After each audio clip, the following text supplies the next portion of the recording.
Senior قانوندان چودھری نور سمند خان کی صاحبزادی کی شادی کی تقریب لارس ایونٹ کمپلیکس میں منعقد کی گئی۔ تقریب میں مختلف شعبہ سے تعلق رکھنے والی شخصیات، ماہر قانون، سیاسی سماجی اعلیٰ شخصیات کے علاوہ وفاقی اور صوبائی وزراء، M N As, M P As اور سپریم کورٹ بار جوڈیشری کے معزز جسٹس صاحبان نے شرکت کی۔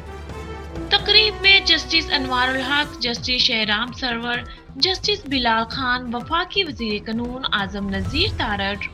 معروف قانوندان احسن بون، چودھری غلام سرور، میاں قدوس، عابد ساکی، چودھری ندیم گجر، عامر جلیل صدیقی، فیصل توقیر سیال اور حسن اقبال وڑائچ نے شرکت کی۔ سیاسی شخصیات میں پی ٹی آئی پنجاب کے سینئر صدر ڈاکٹر عظیم الدین لکھوی، سابق وزیر خارجہ خورشید محمود قصوری، صوبائی وزیر کرنل ہاشم ڈوگر، ایم پی اے ملک احمد سعید، میاں حنبل ثنا کریمی اور شیخ علاء الدین نے بھی شرکت کی۔